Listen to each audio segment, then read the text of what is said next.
Hey guys, it's Mitch. How's it going? We're getting back to some more Uncanny X-Men. Getting to the end of the Paul Smith run, actually. It's been like a whole 6 issues. So yeah, we're going to take a look today at Uncanny X-Men number 174. So just before we get into it, if you enjoy the channel, if you feel like you might want to help out a little bit, what you can do is in the description, there's a link to my Patreon. And if you subscribe there, that'll give you access to everything I do, from the Blood Force stuff to the YouTube videos, before they get uploaded to YouTube, as well as some Patreon exclusive content. So there's been a whole lot happening in Uncanny X-Men over the last 6 issues. This is a pretty eventful little run, actually. We bring in Lockheed, we introduce the Morlocks. There's stuff with Storm changing as a character, becoming more of a leader, also maybe a little bit more ruthless and wild, which is interesting for her. We've got Wolverine's almost wedding, and a great fight between him and the Silver Samurai. We got Rogue joining the team, much to the chagrin of the rest of the X-Men, and almost dying trying to save Wolverine's fiancée, Mariko. And of course, there's the stuff with Cyclops, where he's met a new girl in Madeline Pryor, for the first time since the Dark Phoenix saga, I think. And that's going to be a large focus in this issue. In fact, this issue is interesting because there's very little that happens in terms of plot progression. It's almost completely a character issue. It's kind of a good reminder that, X-Men was an action comic book, but it was just as much a soap opera. If you're thinking of the Claremont days, you have a tendency to focus on stuff like the Crazy Space Adventures, or the Dark Phoenix Saga, or the Mutant Massacre, the Extinction Agenda, something else in there. You don't necessarily think of all of the issues where they're just building up the relationships between the characters. So let's start in on the cover. That's a pretty great one. It's simple, but it's very eye-catching. And it gives you an idea of what's going to be going on in the issue. We're going to be focusing a lot on relationships in this one, with a bit of an ominous overtone. I mean, we got Jason Wingard here, Mastermind, kind of overseeing the whole thing. That doesn't bode too well. And I like the color hold they did on him as well, actually. It lets this be the focus, and you don't necessarily notice him as the first thing. But it does overshadow the entire composition. It's pretty nice. All right, so yes, this is Romances by Chris Claremont, Paul Smith, and Bob Wiacek. So we're going to kick things off with Scott and Madeline Pryor, which is a nice little change because we haven't actually seen a ton of them over the last few issues. We get like a couple of pages here and there, just kind of, keeping an eye on them, making sure the audience doesn't forget what's going on with them. You put 2 or 3 pages in every issue, just going, this relationship is still happening. They're pretty happy, although Scott still has massive reservations about the fact that Madeline looks an awful lot like Jean Grey, and she's got some weird history shit going on. And we're starting out on board the Starjammer ship, which I believe is also called the Starjammer, where Cyclops is showing Madeline an Earthrise, and it's the first time she's getting to see this, which is an interesting moment to think of. This would be old news for Scott now. But most people are not going to see that. We get our slow zoom in, first on the ship, then on, this bubble that houses multiple bridges, and then on their particular bridge. It does kind of emphasize the size, just how small they are in all of this. And I like this tech too, actually. It's very simple, but it works nicely. Very clean lines, which is, of course, what we come to expect from Paul Smith. And, of course, the happy couple are going to have a smooch, and they get busted in on by Scott's dad, Corsair, and Hepzibah, the cat lady. I don't know a whole lot about Hepzibah because I mostly picked it up in the Jim Lee era. She does seem to be equally swashbuckling to Corsair, judging by the dialogue that she has with him. So Corsair is going to take Madeline around for a bit of a tour of the Starjammer. Hepzibah and Scott are just kind of going to shoot the shit in the background here. And Hepzibah wonders about this relationship. And she's like, yeah, you guys talk about being in love and you make lovey-dovey faces at each other. That's all very nice. But I don't see you guys throwing yourselves in danger to save the other person and coming close to death. So I don't know how true that is to love. Which kind of makes me think I should have read more Starjammer comics. I'm sure they're out there some. I know there was this series with Warren Ellis and Carlos Pacheco. That's the only one I know about, but that sounds like it's worth picking up. So yeah, Corsair is going to introduce her to the rest of the Starjammers. So we got, I think it's Raza and Chode, of course. Interesting to see him drawn by anybody other than Jim Lee. I'm used to him being kind of massive. He's larger than everybody else, but he's not a fucking tank character. And there's Binary. Last time we saw Binary was the day that Rogue got admitted into the X-Men, and Binary threw a fucking fit, as was only fair, I think, considering that Rogue absorbed her powers and personality, and now she can't relate to anybody because just a lot of her memory is gone, or the emotional attachment of that memory. And yeah, at the end of the fight, she took off. So this is where she's ended up. And she says deep space is where Binary was born, and that's where she'll make her home. Which is a tough go for Carol Danvers, really. Like, she doesn't feel like she relates to anybody on Earth. So she's going to have to go into space to find, like, new connections, new family, that kind of thing. And Scott asks his dad, when are you guys leaving? Corsair says, pretty soon. And last time we talked, you said you might want to come with us. Is that still the case? And Scott, thinks that's kind of a complicated question these days. It's one thing to take your girlfriend up to, like, look at Earth from space in your dad's spaceship. It's another thing to go, hey, let's go, gallivanting across the galaxy and get into death-defying adventures together. That might be asking a little much. And I don't talk a ton about the art in Paul Smith comics sometimes. It's very functional a lot of the time. But he's got very nice layouts that they're simplistic, but again, clarity is kind of the point in these. I found myself looking at them and trying to see them without the lettering. There'd be a lot of room left, because again, he's used to working with Chris Claremont now. So okay, just leave a lot of headroom where we can fit in word balloons. All right, so from there, we're going to cut back to the X Mansion, where Professor X is still trying to rehabilitate his body because he's got this clone body now, where he should be able to walk, but he's got this mental block. And I mean, for Professor X, a mental block is a serious problem. I will admit that I kind of forgot about this particular subplot that was going on, where he's, trying to learn how to walk again. There's been an awful lot happening. Look at him work those quads. It sure doesn't look like he's paralyzed. And Lilandra is saying how, we've determined that the problem is physical in origin, so you will be able to get to a point where you can walk soon. So there's that. That's good news. Unfortunately, I can't stick around to, witness that. I have to get back to my empire, which has been taken over by my crazy fucking genocidal sister. And Charles asks kind of half-heartedly if, she wouldn't consider staying. I think he knows the answer already. Of course not. She has to go save her empire. But she asks again if he would come with her. And he's like, no, I got kids I got to look after. And again, it feels a little bit half-hearted. And part of me is saying that because I know that at least at some point, I think fairly soon, Xavier does go off to the Shi'ar Empire to be with Lilandra. I'm not sure how long that goes. It feels like it's probably actually a long time. But we got a lot of X-Men comics to read before we get there. So at the mention of his students, the conversation turns between Lilandra and Charles to the relationship that's budding between Scott and Madeline Pryor. Lilandra's a little bit sheepish that the first time she saw her, she, tried to kill her because she thought she was this galaxy-ending entity, right? I mean, that's fair. But she says to Charles, but you've read her mind, so obviously you know for sure that's not the case, right? And he's like, well, actually, with Madeline Pryor, she's one of those rare people where I just can't read her for some reason. It does happen. It is very weird, though. And we just get a little bit of, another kind of suspicious thing about Madeline Pryor. He is, of course, able to read Scott, though, who is, deeply in love and also super twisted up about everything that's going on with his relationship, which, again, I think is fair. And Professor X doesn't really have a final judgment to pass on. It's just like, well, hopefully it'll all work out. I mean, how often do things not work out in the X-Men, right? So with that, we get a natural transition to Scott aboard the Starjammer. And Scott is pondering, as he often does. He's got this girl who he's head over heels for, and it would just be so great if she didn't look exactly like his last dead girlfriend who destroyed a star system. And all the weird stuff about her past, she was in a plane crash at the exact moment that Jean died, and he doesn't know anything about her from before then. She won't talk about it. And Madeline comes up behind him, and they're going to have a quick talk, just, again, sharing their worries. And, I've been there, I had that accident I was in, and that really messed me up. Remember? I'm not going to talk about anything before that, though. But remember that accident? We're going to keep bringing that up.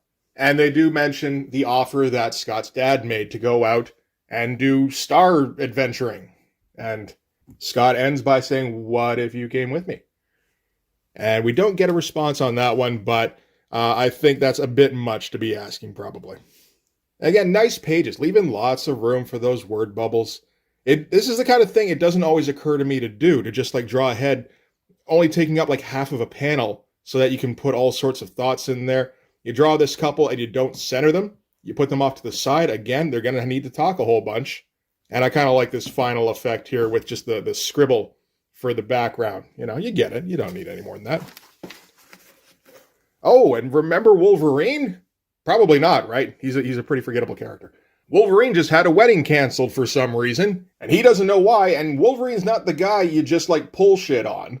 So he's going to show up at her house, her estate, in full costume with a sword. So I'm kind of ready for battle, really. And he's got a natural enough question, why the shit did you call off our wedding? And Mariko's response is, you're not worthy, which isn't enough for Wolverine. He's like, I was worthy the day before the wedding. What changed? And Mariko's not going to go into it. She does bring up that he murdered her father, and she calls him a beast in the form of a man, which was a struggle in the miniseries, I think, was him proving that he was more than that. And you would think, that he proved it during that miniseries, but apparently she changed her mind, and we're not going to get to know why. Although, of course, at the end of the wedding, we did see Jason Wyngarde just kind of hanging around and rather pleased with himself. So Wolverine has brought back the Honor Sword of Clan Yashida, which he won by defeating her father and proving himself worthy. That's the whole thing, right? So if he's not worthy, then, have your fucking sword back. And as like a final insult, she sends out the Silver Samurai to go collect it. Silver Samurai is her half-brother, who spent the 2 issues before this poisoning the X-Men and trying to usurp the throne from Mariko. And he got the living shit kicked out of him by Wolverine, but now, for some reason, him and Mariko are allies. They're good, family. Oh, it comes through in the end.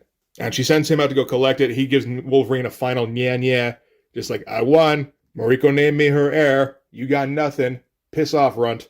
And that's going to be it for Wolverine in this issue, actually. Which is a bit of a shame, because I love Paul Smith's version of Wolverine. But we got bigger fish to fry, like Shadowcat reading Star Wars comics. More important. It's weird, because it feels like it should be some sort of stepping on copyright toes, but Marvel was putting out the Star Wars comic at the time, so they could totally do that. And Claremont is in particular going to big up the writing on Star Wars. I'm like, oh, did Claremont write Star Wars too? No, it was Joe Duffy. But, you got to pump out the product, right? So Shadowcat is so enamored with this Star Wars comic, she's got to go show Peter and just tell him how great it is. That's the start of this whole sequence. I kind of like that, actually. It almost feels like a meta thing, but it's, not quite.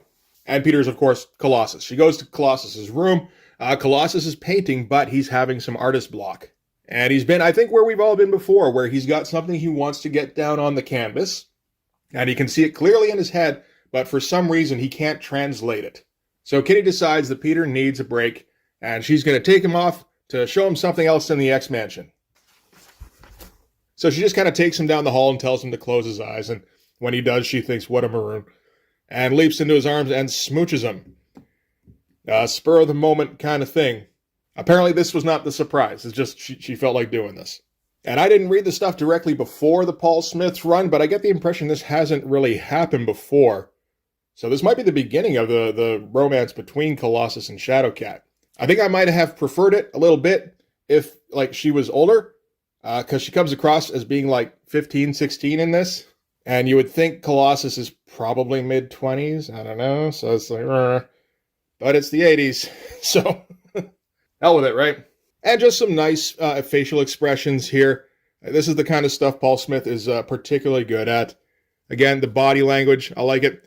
And the figure work here, it's very smooth. And again, no awkwardness. And that's not necessarily the easiest pose to draw. So Shadowcat's going to get Peter to walk while he's carrying her to whatever the surprise is. And while Peter's walking, she's going to start phasing.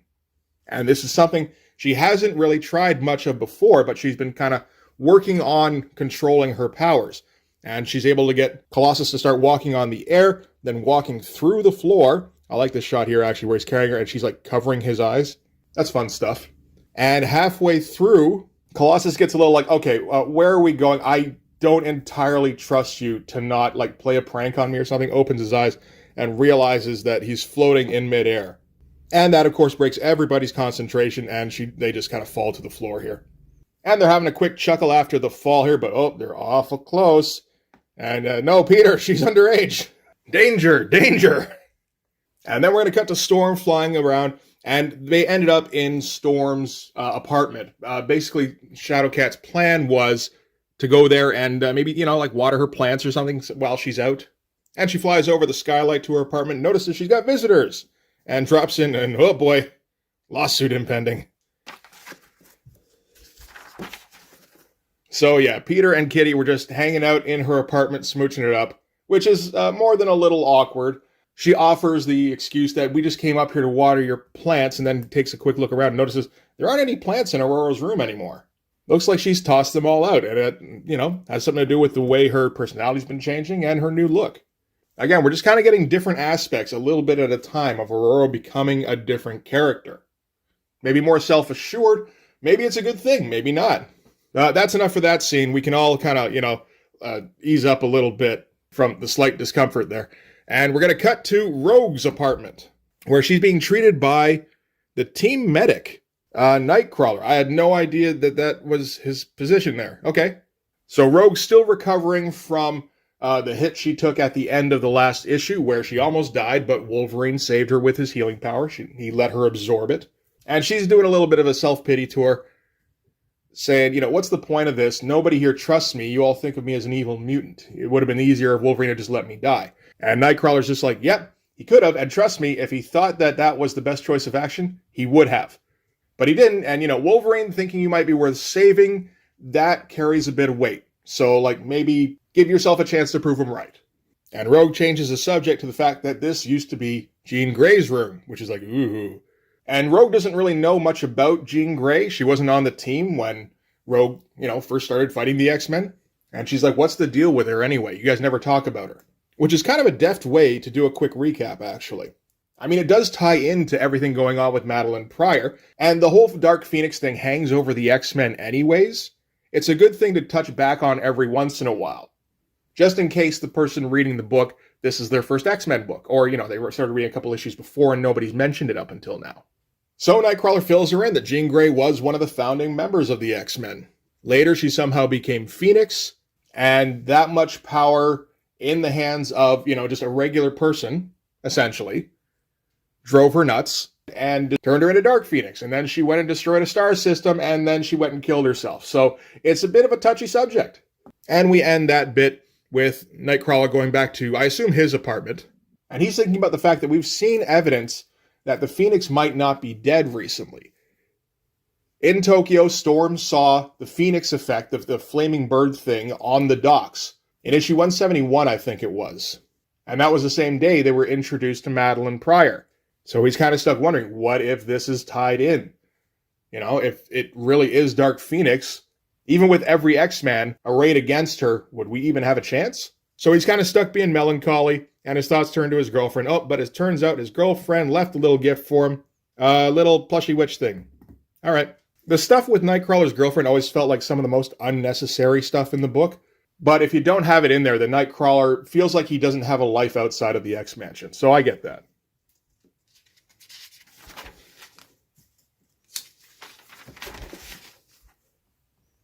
So from that, we cut to a North Star Airways flight bound for Anchorage, which is the plane that Scott and Madeline pilot. Which might make you think that Scott turned down his dad's offer to join him adventuring among the stars, but it looks like he's still thinking things over. But in the meantime, Madeline now has a ring. So apparently, somewhere off panel, Scott proposed to her, which feels like a weird thing to leave out of the comic. I mean, we did get the cover shot, of course, which has Madeline with the ring. I honestly didn't notice that the first time, though. And then having seen it, it's like, well, that's obvious now. So they're just going to refer to the proposal in the past tense. Yeah, it does feel like that was kind of an oversight. We do have an awful lot to get through in this issue, though. So Scott's going to go back and check on the passengers. While he does it, he's thinking to himself about, holy shit, I actually did that. And yeah, maybe I don't know what the truth is with Madeline, but I just have to kind of accept things as they are. And this is his way of kind of making up his mind that, no, it doesn't matter. What matters is I want to be with her, I love her, and, we'll just go from there. So he just made a decision and acted, which is a very Cyclops thing to do. Good for him. And while he's checking in with the passengers, one of them, this priest here, notices a photo that he dropped with a very John Byrne-looking character, like a character that looks kind of like John Byrne might have drawn him, and hands it to Cyclops, and it's a photo of Jean Grey from her visit to Greece just before she turned into Dark Phoenix.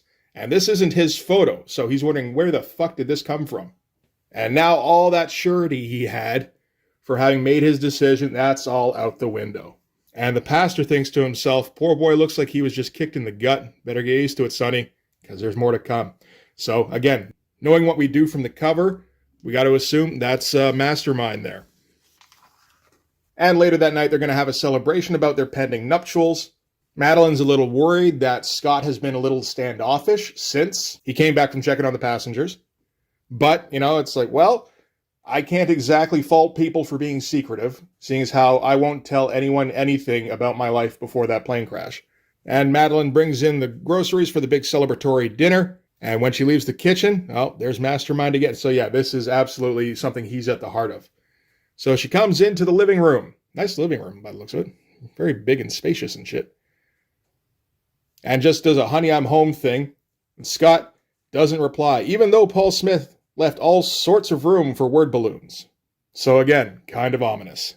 Madeline tries to keep it light, brings out the champagne, says, did anything happen with your dad or the X-Men? Because you're acting a little bit funny. And he's like, nope, I've been doing my Cyclops pondering. And she's still trying to keep things in a good mood. He's like, I need an answer to a very important question. And she's like, we went through this already. I said, yes, remember? And Scott just gets right down to it. He's like, you know what? This has been bothering me for a long time. And I'm just going to say it. Are you Jean Grey reincarnated? And are you Phoenix? Just like, oh shit, you're not supposed to say it out loud, man. And wham, she socks him right in the fucking jaw, knocks his glasses off. After all the tight panels we've had before this one feels huge, like a really big moment, actually. And Cyclops has to go scrambling. He has to get his glasses, but of course he can't open his eyes to find them. So he pulls out his emergency ruby quartz goggles. And he's immediately beating himself up like, shit, that was the stupidest thing I could have done. Which, yep, kind of. Goes off looking for Madeline. She's disappeared, says, can we talk? And big old fire explosion. Scott goes flying. Madeline says the time for talk is over. Because it's Kool-Aid time. No. Oh shit. Dark Phoenix has returned. And it's to be concluded. So that is a hell of a cliffhanger going into issue 175. Awesome splash to end with. We've had no splashes in this whole issue, I don't think. But considering how big this is, there's the potential for this to be the biggest moment since Jean died. Yeah, it absolutely earns it. And Dutch angle, worm's eye view, so she's just towering over him. And I guess this is the first shot we've seen of Dark Phoenix by Paul Smith, too, so that's pretty cool. So, yes, this will be wrapped up in the next issue. You looking forward to it? I kind of am, actually. I think that's a double issue, actually. Oh, not quite, 36 pages. Odd page count. But yeah, everybody's worst fears have been realized. Dark Phoenix has returned. Be here in 30, etc. And we get an odd little ad by Marvel touting their new cover format where they don't put the band at the top anymore saying Marvel Comics Group. Isn't this better? You see all of things face. It looks like it might be a Walt thing. So anyway, yeah, that's it for issue 174. Again, not a lot happening in terms of, actual plot progression, but a whole lot happening in terms of the characters. And we're finally getting somewhere with the Cyclops subplot that's been going on since issue 168. I mean, that's 6 months worth of issues, for Christ's sake. It's interesting because it feels like maybe they haven't had a ton of time to build that relationship. I mean, 6 issues is a while. Like, if you're a reader, that was 6 months ago that started happening. And there was an awful lot of other stuff going on that was just kind of going on in the background. So yeah, no, it's cool to finally reach this point where we're going to get some answers about this woman. And it's interesting how Chris Claremont did it, because this issue, there's a lot of reiteration kind of going back and just giving the backstory about this whole situation. So this is kind of a jumping on point, really, after the events of the last few issues. Assuming you didn't jump on at issue 168 like we did, which was also kind of a touchstone issue. It's interesting. I guess this is something you kind of have to do every once in a while when you're doing monthly comics, and you just have to assume that some of the readers aren't going to know what's going on. I bet Jim Shooter loved this shit. Just filling in the audience, no action, just all storytelling all the time. That's the good stuff. So yeah, next time we're going to see the X-Men versus Dark Phoenix again. But that's going to do it for this one. Thanks very much for watching. If you like this video, please hit like, hit subscribe, hit the notifications so you know when the next one's coming out. Go over and subscribe on my Patreon. That'll give you access to everything I do, from the Blood Force stuff, the pages, and the finished comics, as well as the YouTube videos before they get uploaded to YouTube, and some Patreon exclusive content. You can also follow me on Instagram and DM me there for commissions, and you can go join the Blood Force Discord server, because it's good to have a place where everybody knows your name, but not your real name, because that would be creepy. So your online handle. But yeah, that'll do it. Thanks again for watching. I'll see you guys in the next one. Bye-bye.